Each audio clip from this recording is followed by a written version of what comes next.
I happen to be studying theology at Cambridge University now, so I'm way into all of the things from St. Augustine to Bonaventure to Jonathan Edwards, so theology is on my mind. I hope you'll bear with me as I draw a model that we'll use in breaking down how to work on campaigns and smart networks. So very briefly, it's just a concentric circles.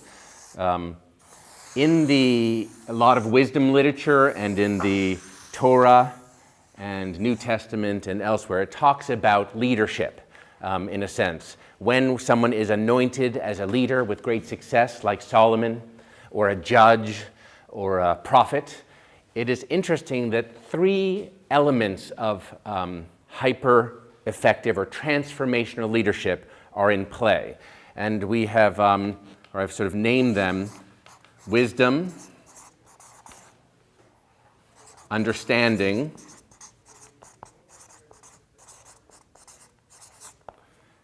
and knowledge.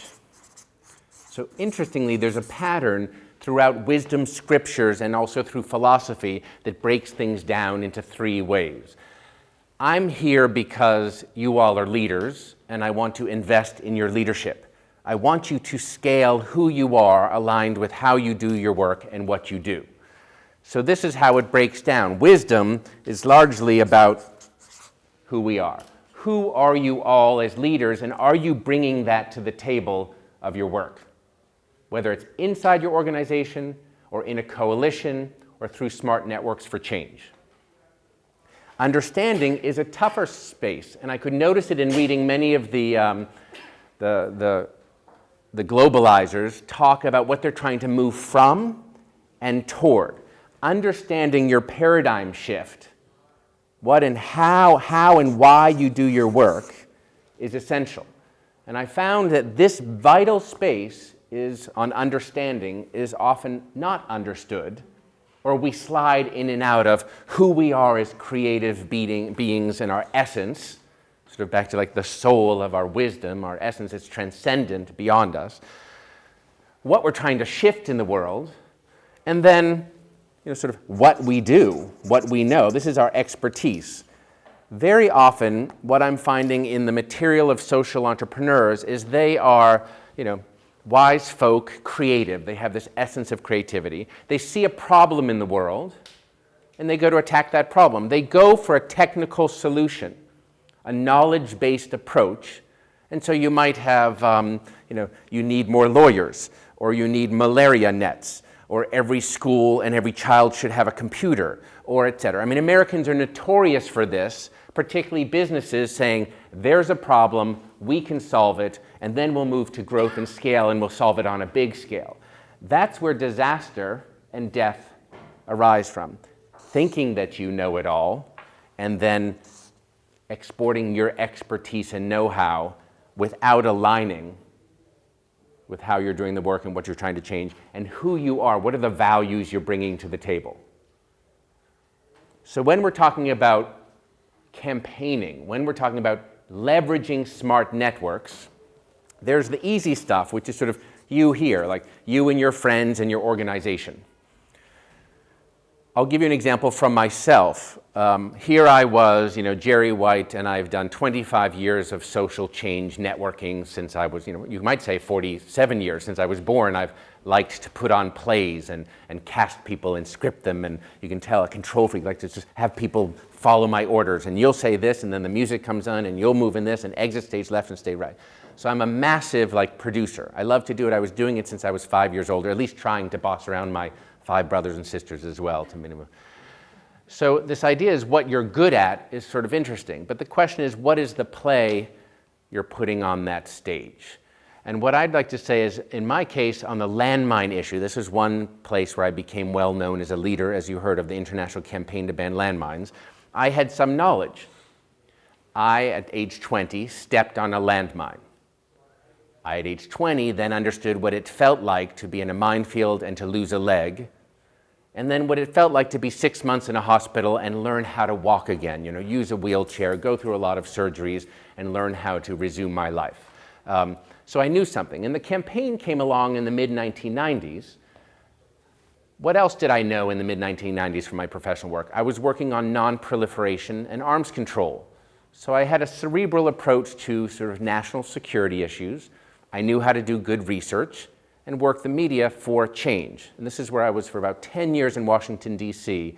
in the 1980s to the mid-90s working on nuclear non-proliferation. So I had knowledge, personal experience and recovery and rehabilitation, and professionally, arms control and national security.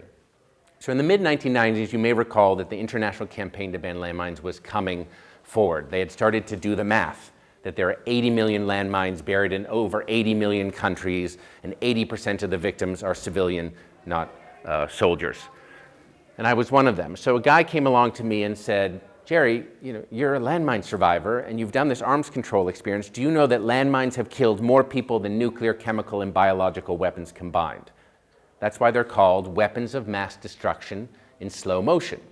So we sort of connected the dots, and he said, why don't you get involved in this campaign to ban landmines that was starting to percolate? Great. That sort of got me out of my knowledge space. I could have been doing sort of footnoting and research monographs for the rest of my life, but it also got me to start to apply, how do you make change happen? So what did we have at the time? At the time, about every 20 to 22 minutes, someone was stepping on a landmine, getting blown up. Most of them were like women and children and civilians and farmers and refugees, not the soldiers. So the question is, how do you best ban landmines? We've got to stop this humanitarian disaster. This is where the thinking has to come in. The deminers came in, the technical know-how crowd, and said, like, we used to work in the military, we planted these mines, we know how to get them out of the ground. Expertise.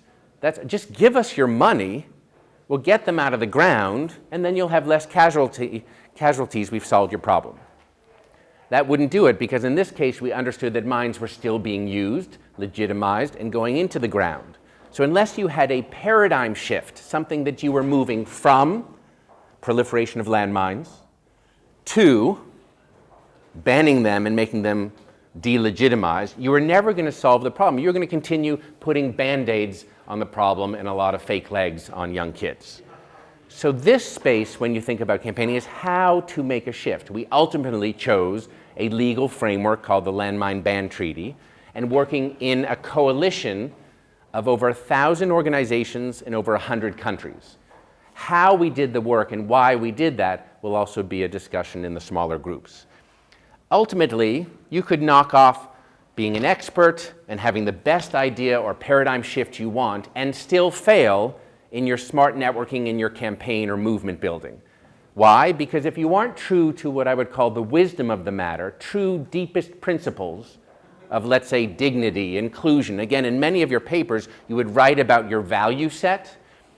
And if you're putting that in your reports to USAID or the EU, like we love dignity, and we love love, and we love wisdom, and let me just sprinkle enough of that fairy dust, and it's not fundamental to how you do your work and then what you do and how you're executing it, you will fail again. So as we move to the smaller group sessions, I'm going to want to take this framing to look at how you don't live a fragmented life of just being an arms control expert or a malaria knowledge-based person or a doctor with syringes.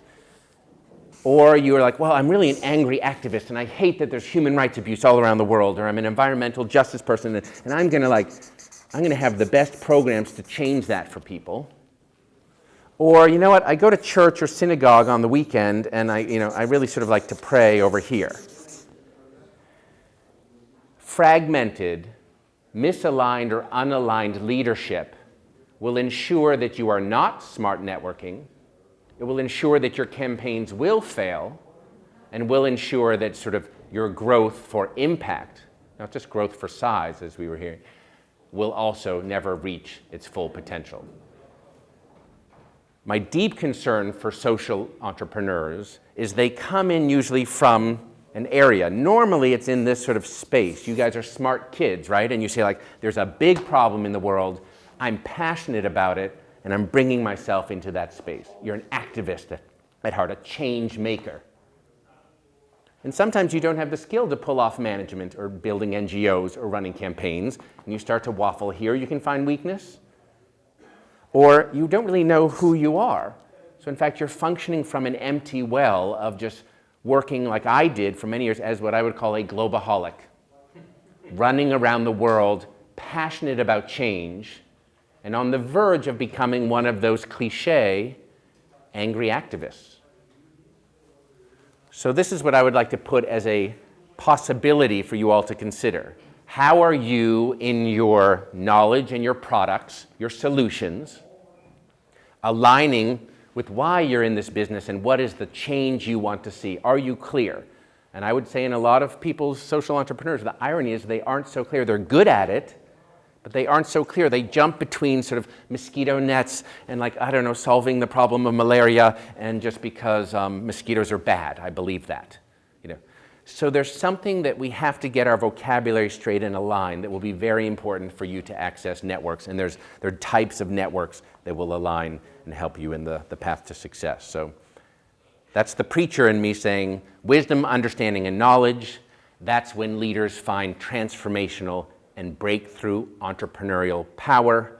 And if you aren't in that space of understanding, you may be successful, you may solve some problems, but you won't be able to sustain this work for large-scale, sustainable change.